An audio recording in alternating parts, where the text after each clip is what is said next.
Leader McConnell, what an introduction. I am glad it was filmed so that I can let my kids watch that. It was incredible. To this incredible university, your administration, faculty, and staff, to the distinguished trustees, the president of whom I met just a few minutes ago, to this incredible center, the McConnell Center, to everyone who makes this happen, and to the scholars, thank you for the opportunity to allow me to be with you today. Your campus is beautiful, no doubt, and I am grateful for Leader McConnell, not only that kind introduction, but the leadership that he has given our nation for years. You all see it here in the great state of Kentucky, but he is truly one of a kind, a statesman not only of a generation, but of a century, someone whose impact will be felt not just now, but for generations to come. I appreciate the invitation to be here and share a few thoughts with you as part of this distinguished speaker series, particularly at such a pivotal moment in our nation's history. I can't begin to express what an honor it is to join some of the ranks of the most accomplished men and women in our nation. When I was looking at the pictures on the wall after speaking to the scholars, I couldn't believe that I would get to be amongst them. The McConnell Center's nonpartisan work has truly set a benchmark of excellence across the country. In fact, I was just in Tuscaloosa last week, my alma mater, on Friday, and the university is in the process of standing up the Shelby Institute for Policy and Leadership, named after Senator Richard Shelby, who I succeeded in the United States Senate. And I know that they are looking here at the McConnell Center as the gold standard as they launch the Shelby Institute. Since 1993, the pedigree of statesmen and stateswomen who have traveled here to Kentucky because of the McConnell Center is truly unparalleled.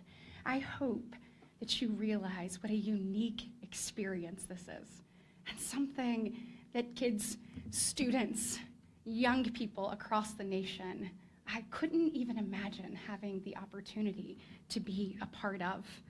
From fellow US senators to cabinet members to Supreme Court justices to foreign ambassadors to a range of perspective and a depth of knowledge imparted, it has elevated this university's already impressive reputation. But importantly, I believe it has inspired and empowered countless students to make their own mark on our nation's future.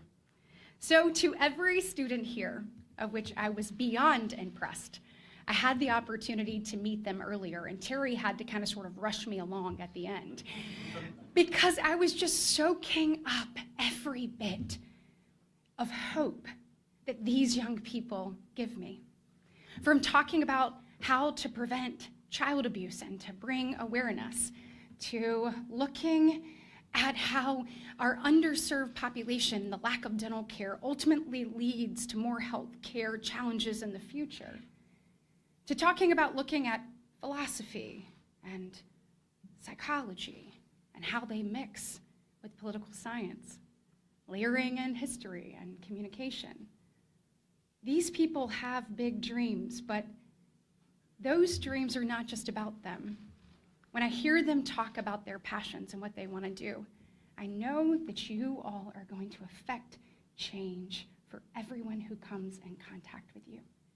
And for that, I am so grateful.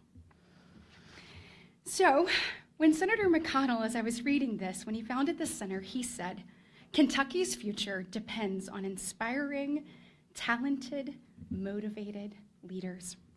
He was 100% right. But it's not just true for Kentucky. Our nation's future and our world's future depends on the next generation, just like these incredible young men and women sitting right here, standing up, stepping into the arena. So throughout your time at this distinguished university, there's no doubt you have and will learn a tremendous amount in the classroom. And that foundation will ultimately set each one of you up for success. However, it is my belief that it's some of the things that you learn outside the classroom, your life lessons, experiences, relationships that you build, that will ultimately mold you and shape you and will allow you to reach the next level and truly make a difference. So today, I want to take a few moments to share with you some advice and some life lessons from my life's journey. I hope that there are some pieces of my story that will help inspire and empower you to make your mark and to achieve your American dream, whatever it may be. And this message isn't just for scholars.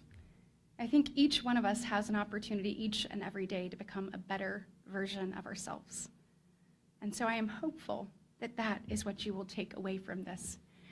So if you look back in my story, interestingly enough, let's see if I can get this out. I kind of have to run back to when I was a junior, rising senior in high school. And I had an opportunity to go to what we call Alabama Girls State. Do you all have Girls State and Boys State here? Okay, all right. So I didn't know much about politics. I had not had an opportunity to do youth leg. I didn't have speech and debate at my high school. But yet I was selected and had the opportunity to go to Alabama Girls State. Well, in preparation for that, I went and met with leaders from around our city, sat down and said, let's talk about this. What do you think about this? What about this issue? What about that? When I finished with leaders around the city, I went and sat down with my family members, with my uncle, with my father, with my grandfather.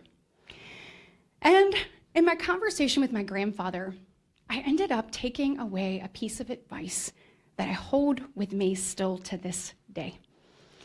So after church, I had gone over there. My grandmother had made us sandwiches.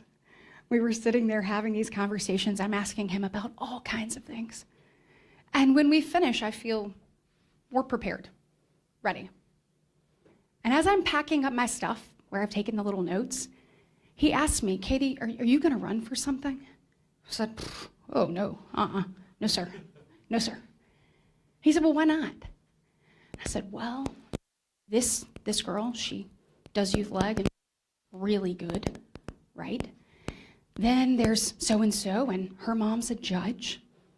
And there's so-and-so, and her dad's a CEO. And there's so-and-so, and she goes to that school that I held in the highest regard and thought was truly untouchable. And he said, stop. Stop. I never want to hear that from you again. He said, those are not the things that will determine your path in life. It is not what your parents do. It is not what school you went to. It is not even what is in your bank account. He said, the things that will determine your path in life are your character, your integrity, your work ethic, and the way you treat people. And he said, I have great news for you, Katie. You, and only you, control all four of those things. And so taking a step back, being confident, being you, and not underestimating what you're capable of is critically important in every single venture. Controlling what you can control and knowing that you are worthy of being in the arena. Well, I've had to remind myself of that. So here, as Leader McConnell told you, I jump into this Senate race. But before that, he was a little gracious. He didn't tell you how far down I was. So the sitting congressman that I was running against was polling at 65%.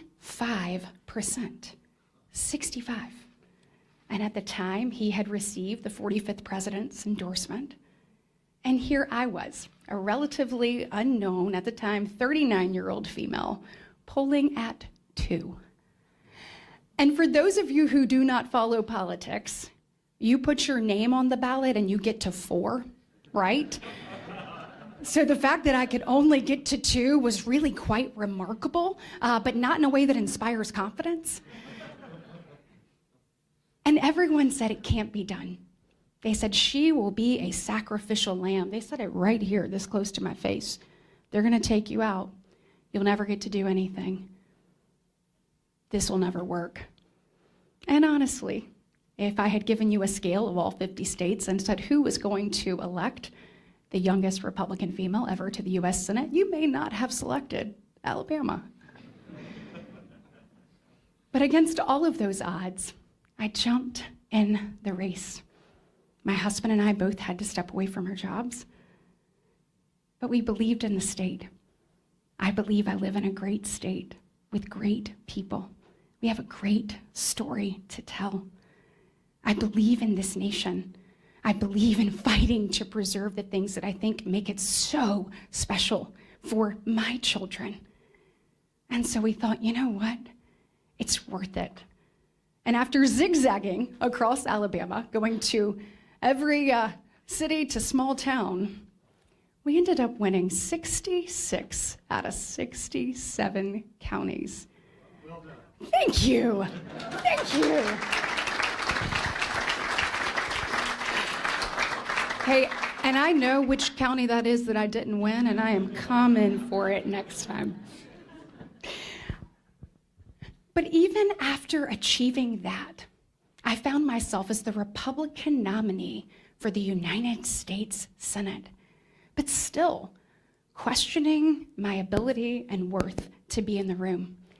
We were there preparing for the general. We had gone to Texas to do a fundraiser of sorts for so many Republican candidates across the country.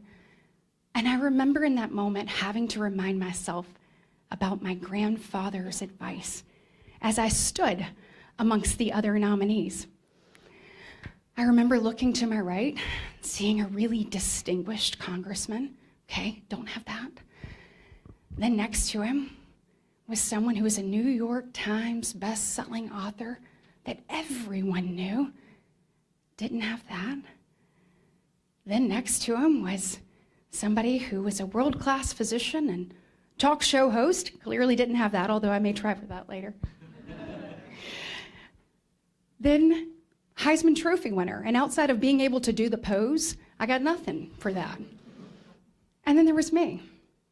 And I kept thinking, am I worthy of being in this room? And I had to remind myself, character, integrity, work ethic, the way you treat people. I've had to take that with me into the US Senate.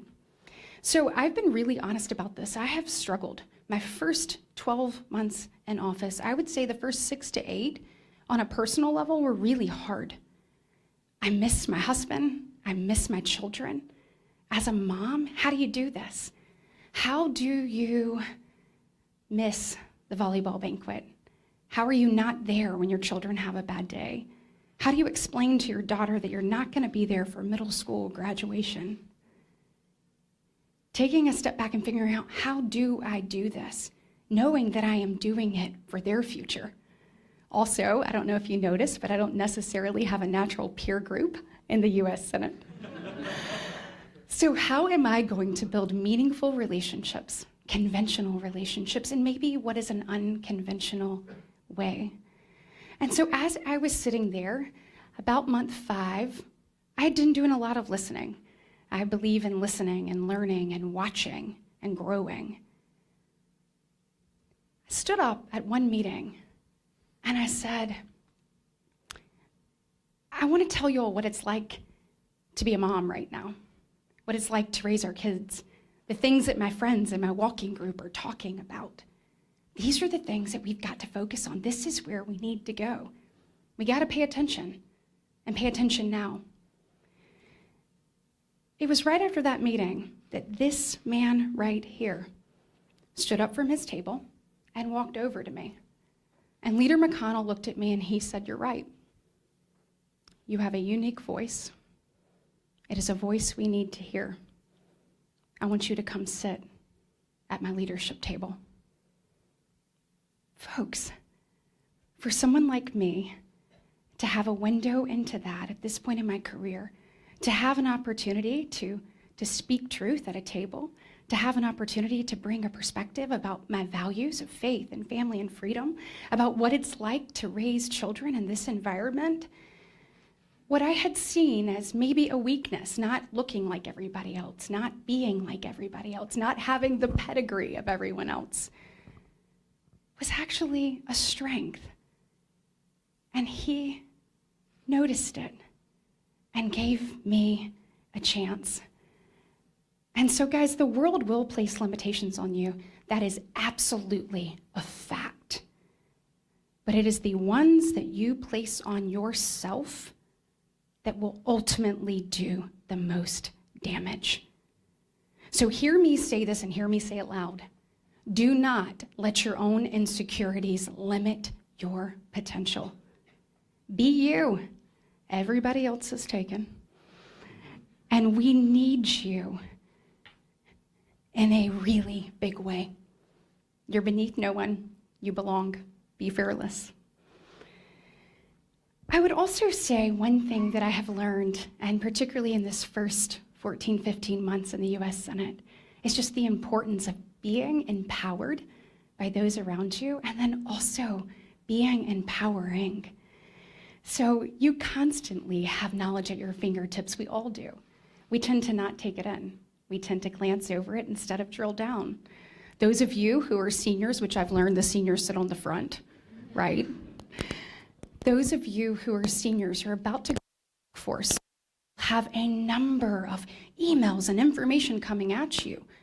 Don't glance over it and get a task done. When you have time, drill down. Go sit across from an expert. Ask questions. Find someone who doesn't think like you. Learn why they think differently. For those of you here on campus, in the classroom setting, you'll have an infinite amount of opportunities to do this, but I have found that it's not just data and information that we need to take in. We need to take in experiences. And that has been one of the things that has changed my perspective in my first 14 months. Once again, Leader McConnell was the very first one to allow me to travel abroad on behalf of the United States of America, to meet with foreign leaders, to hear their perspective, to see how we are viewed and what that means. So going from the Munich Defense Conference to Saudi Arabia, to Israel, to UAE, to Finland, it was an experience that changed me. It helped lay the foundation for foreign policy in a way that I couldn't have read. Someone couldn't have told me. I had to see it and hear it myself. One of the things that we heard consistently, not only in that trip, but in others, is the way we left Afghanistan sent shockwaves, not just in that region, but across the entire world. One leader said to us, I don't know if you get it, but you have been the supreme leader of this world because people fear you. Nobody fears people who execute like that. He said, if we can no longer fear you, and in many ways, when you don't keep your word, we don't respect you, we have also found that not trusting you, by putting all of this together, has led us to realize that we also can't change the location of our nation.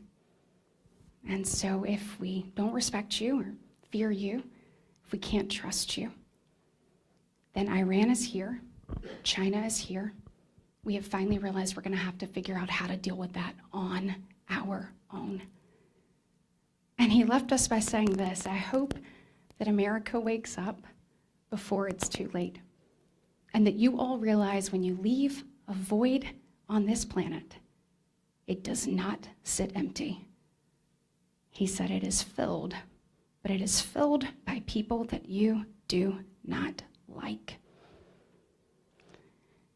And so understanding how important our foreign policy is to keeping us safe at home, going to Finland before they were accepted into NATO, realizing what that process was work, sitting across from their president, sitting across from the president of France, listening to where we are struggling working together, how we can do better, or what's working well, sitting across from the Prime Minister of Ireland, and asking him about how they got people back into the workforce, knowing that we desperately need to do that here. These things are things that changed me, that allowed me to have a unique perspective. So I will say, soak up the knowledge, be empowered by what's around you, but also, when you do walk through that door, empower others.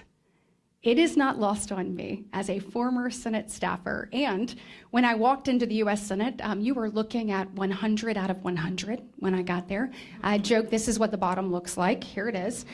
But I would have never gotten those meetings. I wouldn't have sat across from the Crown Prince in Saudi Arabia, not once but twice. I wouldn't have sat across from El-Sisi there in Egypt and talked about complex issues. I wouldn't have been in Israel speaking with Netanyahu not once but twice if it weren't for people like Leader McConnell being willing to take me along with them. So when you do march through that door, look back, grab somebody else's hand, and take them with you, because that's exactly what we're going to need to do to have success in this nation. And speaking of something else that I have not only seen, but I've put into practice in my own life, is relationships matter. They matter. Specifically, treating people with respect that you may not agree with. So how do we get back to that in this country, where you don't actually have to agree with someone to show them respect? I think in today's society, it is increasingly hard to have an open and honest dialogue with somebody else that maybe doesn't share your viewpoint. I think it's a disservice both to our people as a nation and to the progress that we could make. We've seemed to have forgotten the golden rule: just treat others the way you want to be treated. And I believe that meaningful relationships have to be built on two things. They have to be built on both trust and respect. And without those tenets, I'm not sure what the path forward is. And I learned this lesson from watching Senator Richard Shelby, whose seat I now sit in. I watched him by working with Patrick Leahy of Vermont, who I got to see on the wall as one of the distinguished speakers who has come here. Now, it's really funny. I talk about Senator Shelby, and he was a true titan of the Senate, just like Leader McConnell. And these days, you have people who tend to want to be a little bit more of a social media star or a show horse than a workhorse or a statesman. People who, when they see a problem, instead of sitting down and figuring out how in the world are we figure this out, and to run to a TV camera consistently. But after serving the state for 52 years, 36 of it were spent as a United States Senator, it's safe to say that generations of Alabamians will come to benefit from the work of Senator Richard Shelby. He modernized our port. He made sure that our defense capabilities were invested in, particularly there in the state, and obviously a footprint across the nation. He invested in education and educational opportunities. He is a true Alabama legend. But the truth is, none of it would have been possible without the likes of people like Senator Patrick Leahy. And when I talk about the two of them together, it is true that these men probably couldn't have more polar opposite political views. And when I don't see people with me in the conversation, I say, okay, Richard Shelby, Alabama, and Patrick Leahy, Vermont. And sometimes I get just some congenial head nods, yeah, but I can tell they're not tracking. And I have to say, Vermont, like Bernie Sanders, Vermont, right? But they set aside their differences all throughout their career to come together and have civil and probably sometimes uncivil discourse so that Alabama and our nation would be better. Because they were willing to come to the table for the common good, the good of the institution, they were able to effect great change and leave a legacy of true statesmanship. They showed that you do not have to agree with someone to show them respect. Unfortunately, that ability to disagree agreeably is rare nowadays. I think social media has really accelerated this, and it's been a decline, I believe, in our nation, and it's truly a shame. It's going to take people in my generation, it's going to take people in your generation to be intentional about actually changing that. So whether you're working in a summer internship or your first job out of college, or maybe even a United States senator, I encourage you on building relationships that are built on both trust and respect. Some of my very best friends in the United States Senate are people who I don't share political views with, one of which is Senator John Fetterman from Pennsylvania. John and I became, everybody knows John, right? We became friends at freshman orientation in November and maintained that friendship through. They don't tell you this, but when you're a new senator, they put you in the basement of Dirksen, which means that you have cinder block walls, no windows, and a lack of air conditioning. Well, John and I were down there together. And as we worked through, and I told you, as I was thinking about how am I approaching this, how am I going to make a difference, he was doing the same thing. And we bonded. And when he was brave enough to say, I have some mental health challenges and I am going to seek help because treatment works, he invited me to Walter Reed to visit him. And I thought for him to trust me enough to be in that space with him is incredibly humbling and something I will absolutely never forget. So whether it's John or Patrick Leahy's new senator in his seat, Peter Welch of Vermont, or whether it is Cory Booker of New Jersey, these are some of my greatest friends in the United States Senate. And while we might not agree on much politically, we all took the same oath of office. We are all united under one flag, and we all have a deep love for our country that supersedes which side of the aisle that we fall on. And by getting in the same room, having real conversations, we end up finding common ground that we otherwise would have never known we had. And where those things overlap, that's where you have to march forward. And so I tell you this to say, we've got to have a lot of tough conversations in this country, a lot of them. And if we ever want those tough conversations to actually yield results, they're going to have to be honest, right? And if they're going to be honest, you've got to both trust and respect the person sitting across from you. That is not something that is given. It is something that is earned. And so every interaction that I have with a colleague, every interaction you have with other people is an opportunity to earn both that trust and that respect.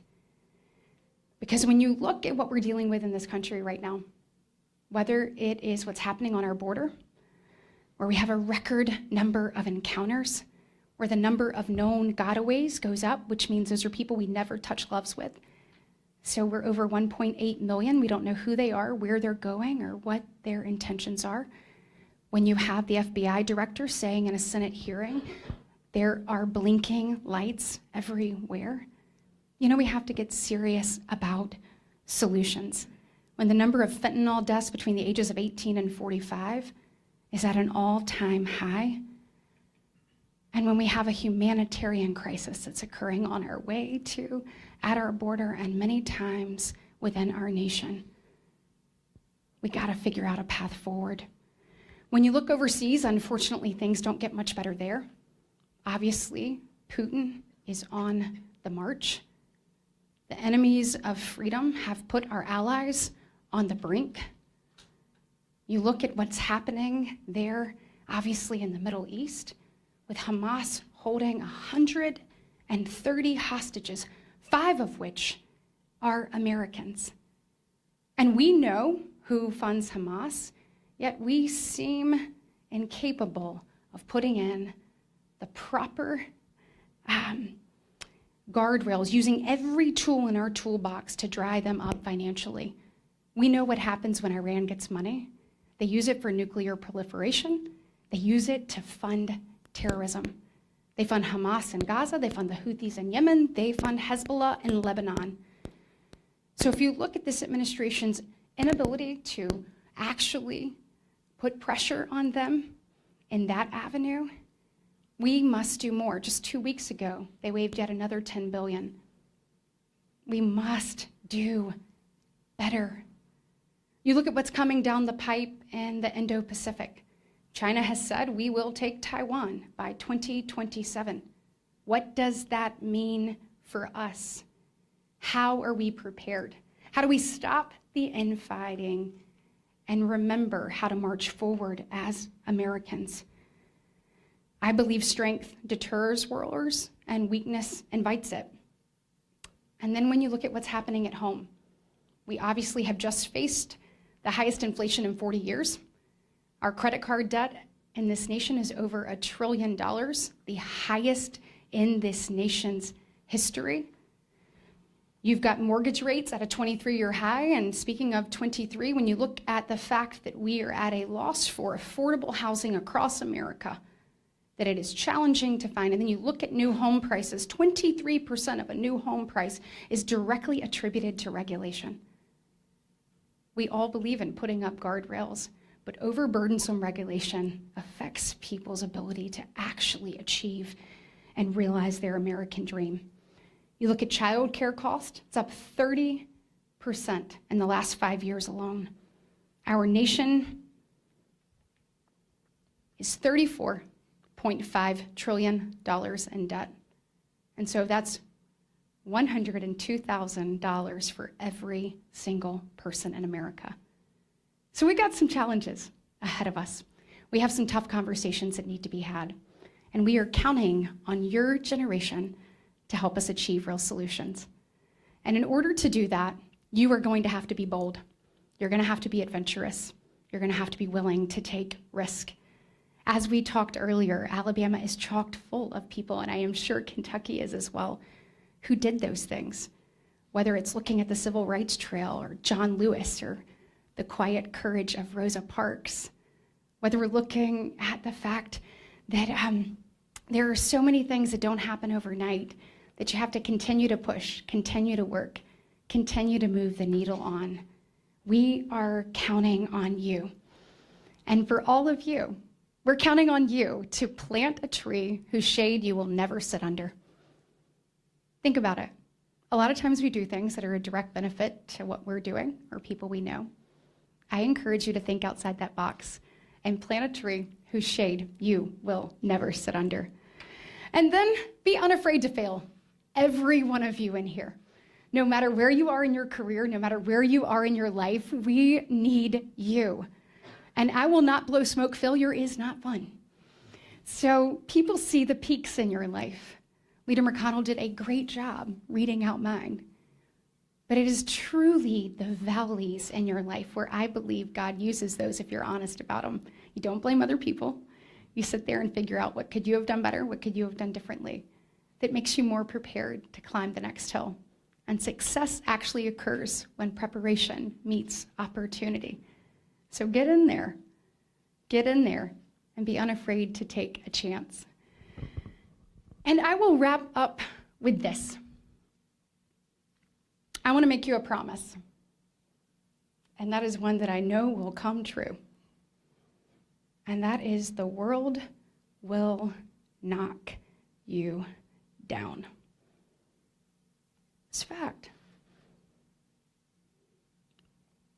But each one of you have a choice when that happens as to what you do next. And so I mentioned it, obviously, at the beginning of my remarks, but we're at a pivotal time in our nation's history. Can't downplay the challenges in front of us, but I am increasingly hopeful for our nation's future. Because I believe in you and all of you, that when that happens, that you'll have the will, the desire, the grit, and the determination to stand back up. Every generation has been called to do hard things in our nation's history. Think about it. Every single one of them. Every generation looks differently. But answering that call is something that we, as Americans, do. Ultimately, it's about digging deep and having the courage to fight and to stand back up. I mean, think about it. America has been tested before, but each and every time we emerge unbowed and unbroken. We are steeped in the blood of patriots who overthrew the most powerful empire in the world. We walk in the same footsteps of pioneers who actually tamed the wild. We carry forth the flame of freedom of the same people who liberated and oppressed Europe.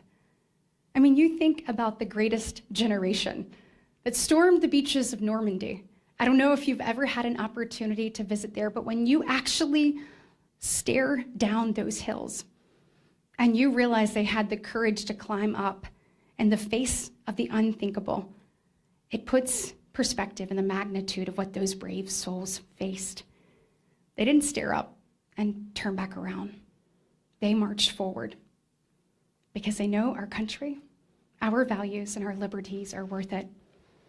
So continuing to draw courage from those in front of us, like those who bent the moral arc of the universe, and looking at what we're capable of, looking into the heavens and knowing we share the same ingenuity of the people who put man on the moon. And guess what? We are about to go further. There's nothing that we can't do. History has been written by the grit of men and women who got knocked down. But we know their stories because they didn't stay down. We're here because they stood back up. And so now it is our turn. It is our moment. We are counting on your generation to answer the call. This is why I believe that our very best days are still ahead. So no matter what life sends your way, stand back up. Thank you for allowing me to be here with you today and sharing some of the things that I have learned that I am hopeful will make you even better leaders into the future. God bless.